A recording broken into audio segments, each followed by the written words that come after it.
Dimitri Valencia's channel. Ngayong buwan ng Agosto, kasabay ng pagpasok natin sa third quarter ng 2026, muli namin kayong inaanyayahan sa isa na namang construction update ng Cavite-Laguna Expressway o CALAX. Sa videong ito, ating susuriin ang pinakabagong developments at progreso ng natitirang subsections 2 at 1. Ngunit bago natin simulan ang ating presentation, bigyan muna namin kayo ng isang maikling overview tungkol sa natitirang dalawang subsections ng Cavite-Laguna Expressway o CALAX.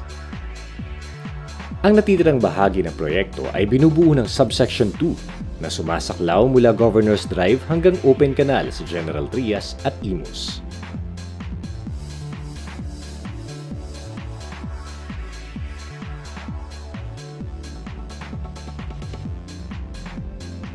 Samantala, ang subsection 1 ay umaabot mula Open Canal Interchange hanggang sa Kawit Interchange.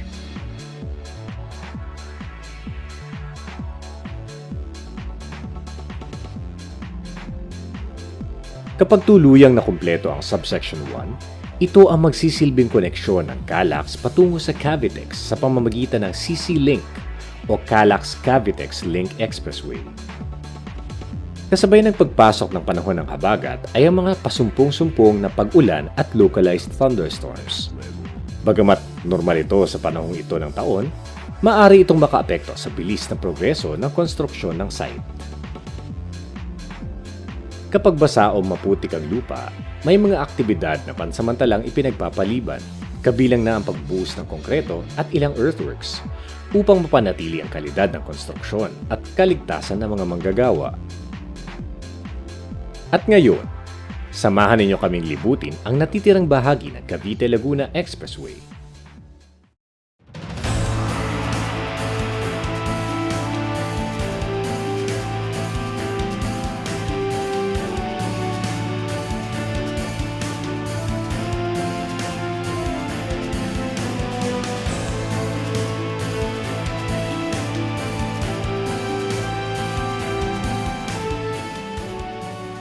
Magsisimula tayo dito sa Governor's Drive Interchange.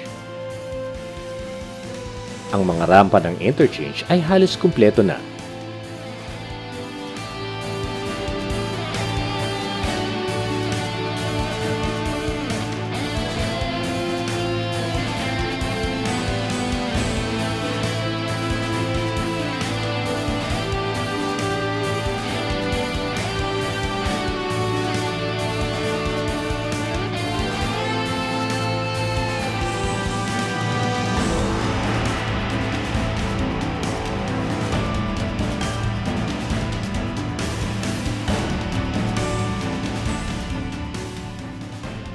Sa kasalukuyan, may ilang bahagi pa ng alignment na hindi pa nabubuhusan ng PCCP.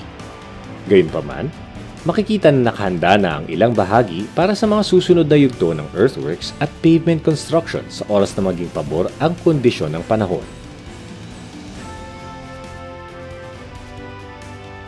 Ngayon naman, tara at subukan nating maramdaman kung gaano ka-smooth ang biyahe sa halos patapos ng bahaging ito ng alignment.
Sa bahaging ito, makikita na rin ang huling cut section sa alignment ng subsection 2. Mula rito, Magta-transition na ang roadway mula sa cut section patungo sa embankment section na siyang bumubuo sa malaking bahagi ng natitirang alignment.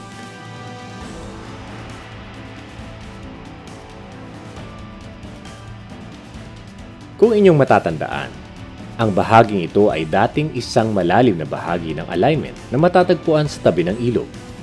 Sa ngayon, halos napunan na ito ng embankment materials, habang naitayo na rin ang MSE wall na magsisilbing suporta sa embankment bago ang final grading at pagbubuhos ng PCCP. Ang MSE o Mechanically Stabilized Earth Wall, isang uri ng retaining wall na ginagamit upang suportahan at patatagin ang embankment ng expressway.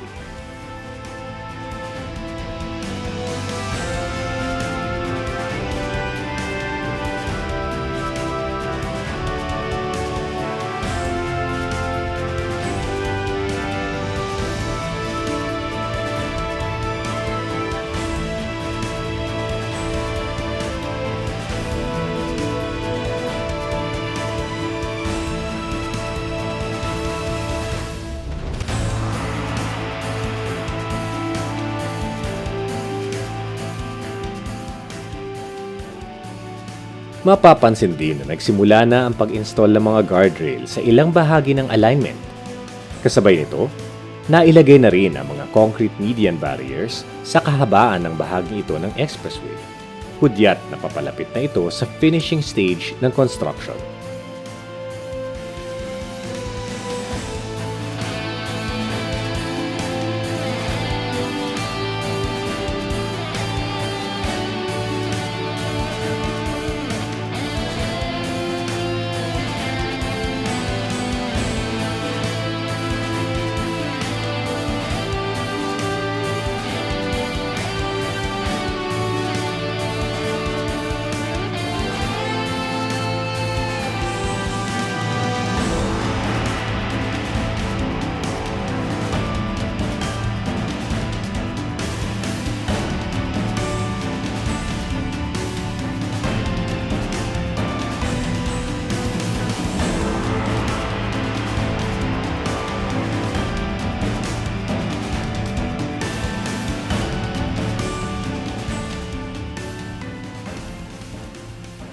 Bagamat maganda ang pakiramdam ng ating naging drive-thru, hindi muna natin pangungunahan ang ating opinyon tungkol sa smoothness ng roadway.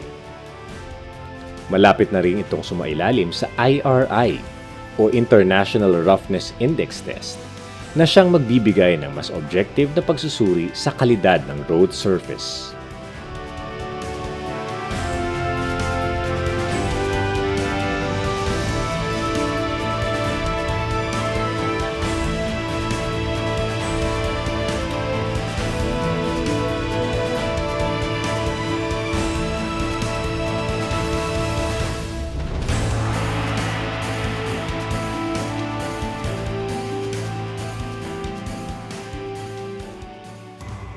At ngayon naman, silipin natin ang ilang bahagi ng proyekto mula sa ating long selfie stick POV.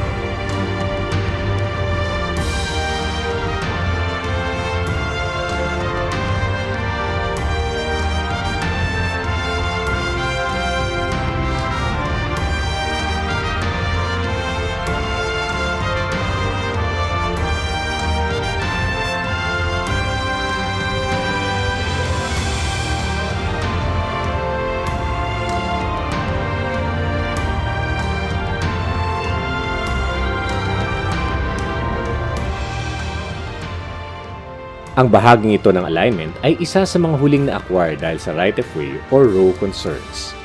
Gayunpaman, isa rin ito ngayon sa mga bahaging pinakamalapit ng makumpleto. Makikita na halos tapos na ang earthworks, habang nagpapatuloy na lamang ang mga natitirang pavement at finishing works.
May malaking pagbabago ring inaasahan sa bahaging ito ng alignment. Sa oras na maging operational ang Calax, maapektuhan ng kasalukuyang daloy ng trapiko dahil maharangan ng expressway ang bahagi ng existing Mayor's Drive. Dahil dito, kinakailangan ding magsagawa ng road rehab at realignment upang mapanatili ang access ng mga motorista sa lugar.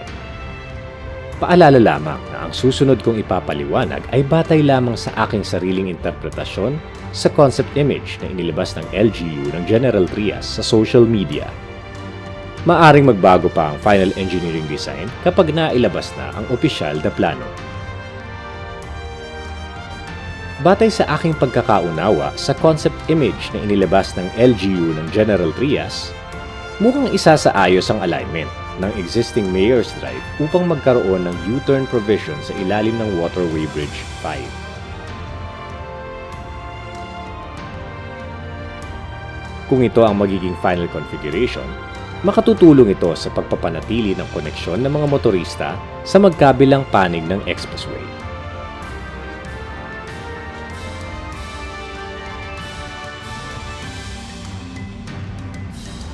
Mula sa CM Pancho section, tumuloy naman tayo sa bahaging kasalukuyang ginagawa ng kontraktor na BSP.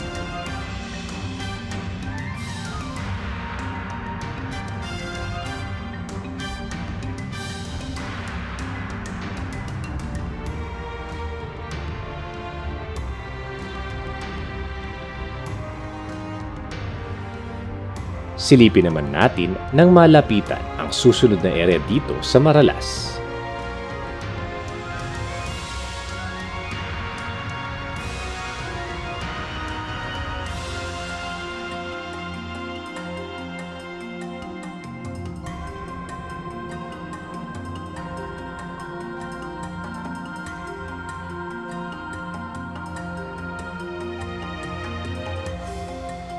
Narito naman ang kasalukuyang sitwasyon sa lugar ng sinasabing posibleng maging lokasyon ng isang karagdagang interchange ng Calax.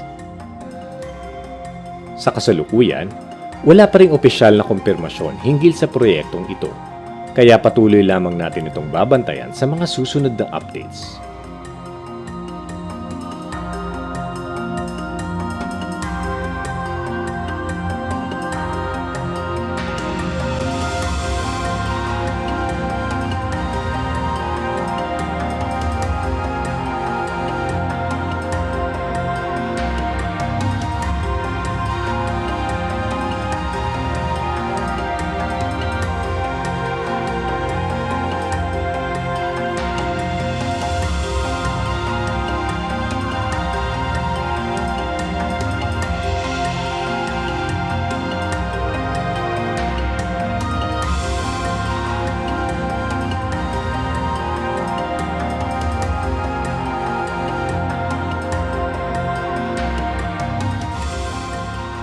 Sa kasalukuyan, hindi pa tuluyang konektado ang alignment dahil nagpapatuloy pa ang mga gawain sa Expressway Bridge 6.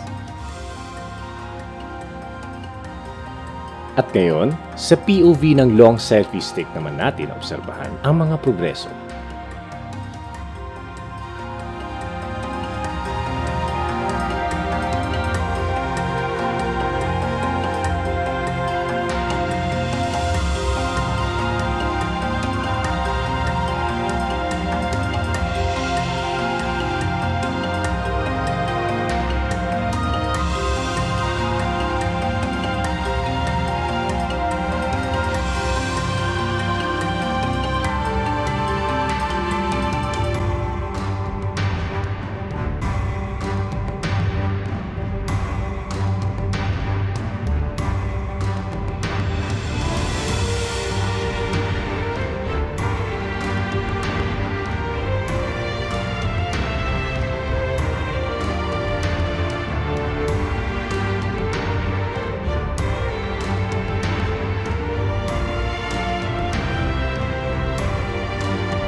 Kasabay nito, Isinasagawa rin ang embankment filling sa may Amaya Tunnel Bridge bilang paghahanda sa mga susunod na yugto ng pavement construction.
Habang papalapit tayo sa Open Canal Interchange, kapansin-pansin ang tuloy-tuloy na progreso ng konstruksyon. Makikita na ang malaking pagbabago sa mga ramps, carriageways at sa mismong toll plaza, habang nagpapatuloy ang iba't ibang civil at finishing works sa buong interchange.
Ngayon naman, silipin natin ang subsection 1. Marami-rami na rin ang nagbago sa bahaging ito at unti-unti na rin itong papalapit sa pagiging kumpleto nito. Sa pagpapatuloy ng ating update sa subsection 1, mas kapansin-pansin na ang malaking pagbabago sa bahaging ito ng alignment. Malawak na ang natapos na PCCP works, habang nagpapatuloy naman ang mga shoulder works at iba pang finishing activities sa magkabilang gilid ng expressway.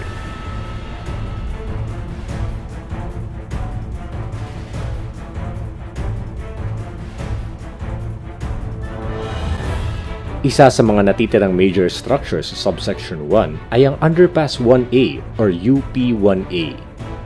Habang nagpapatuloy pa ang mga natitirang structural works, tuloy-tuloy naman ang pavement construction sa mga approach nito na nagpapakita ng patuloy na pag-usad ng alignment.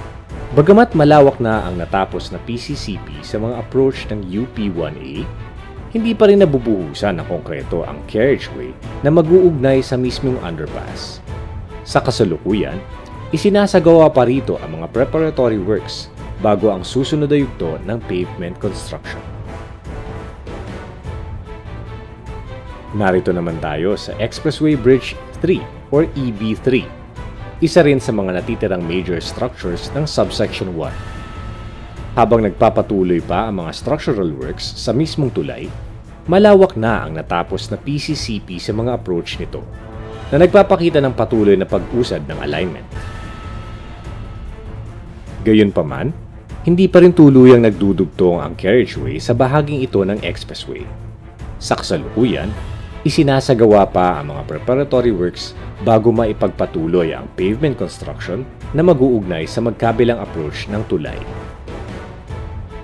Batay sa kasalukuyang progreso, mukhang hindi na rin magtatagal bago tuluyang magdugtong ang bahaging ito ng alignment.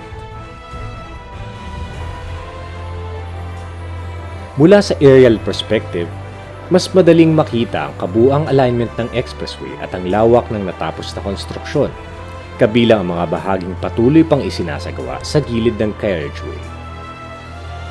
Habang nagpapatuloy tayo sa kahabaan ng alignment, unti-unti na ring nahuhubog ang pinal na anyo ng subsection 1, bagamat may ilang natitirang civil at finishing works bago ito tuluyang maging handa para sa operasyon.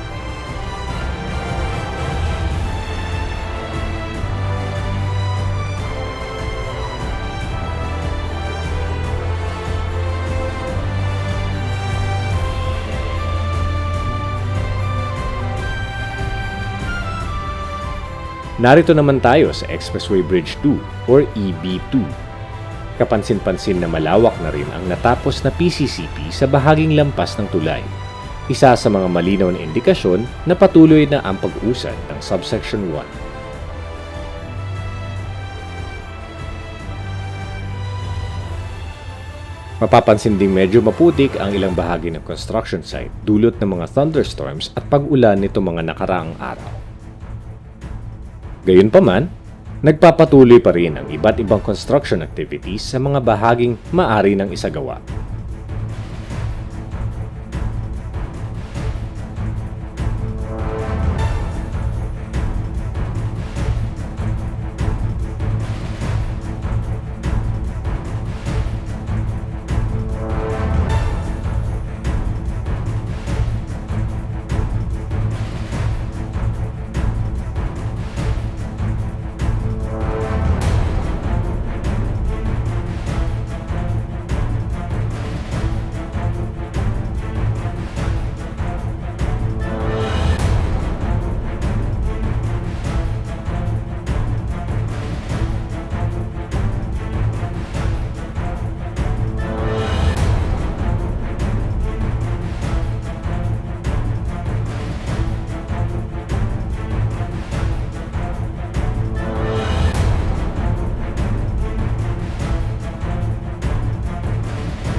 Narito naman tayo sa Kawit Interchange, isa sa mga pinaka-inaabangang interchange sa buong Cavite-Laguna Expressway o CALAX. Kapag tuluyang nakumpleto, pagdurugtungin nito ang dalawang pangunahing expressway, ang CALAX at ang Cavitex sa pamamagitan ng CC Link or CALAX Cavitex Link Expressway. Dahil dito, Magkakaroon ang mas direkta at mas mabilis na koneksyon ang mga motorista sa pagitan ng Cavite at Laguna. Sa oras na maging operational, mababawasan na rin ang mga pangangailangang dumaan sa mga signalized intersections ng Gahak at Zeus na magbibigay ng mas tuloy-tuloy at mas epesyenteng biyahe para sa mga motorista.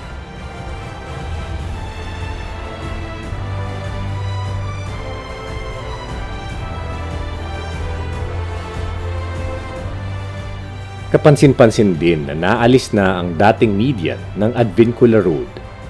Batay sa kasalukuyang sitwasyon, mukhang bahagi ito ng paghahanda para sa mga susunod na construction activities sa bahaging ito ng Kawit Interchange.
Ano sa tingin ninyo?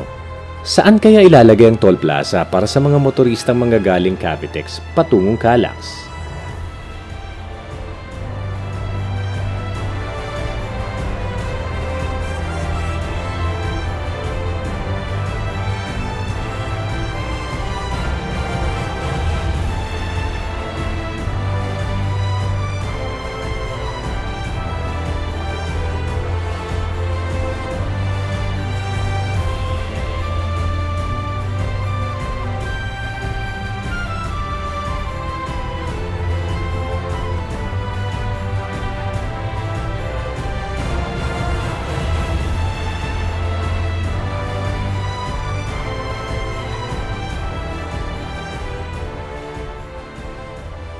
Narito naman ang bahaging mag-uugnay sa Expressway Bridge 1A o EB1A at sa Kawit Viaduct Extension. Sa kasalukuyan, nagpapatuloy pa ang embankment works sa koridor na ito kung saan patuloy na tinatabunan at kinokompak ang lupa upang maabot ang final roadway elevation. Patuloy pa rin ang embankment works sa bahaging ito ng alignment. Kasabay nito, makikita rin na itayo na ang MSE wall sa approach ng viaduct.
Bago tayo tuluyang magtapos sa ating presentation, samahan ninyo kami sa isang mabilis na drive-thru ng magiging Governor's Drive exit para sa mga motoristang nagmumula sa Kawit at patungong Laguna.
Maraming salamat sa inyong panonood ng aming inihandang Calax Construction Update para sa buwan ng Agosto 2026.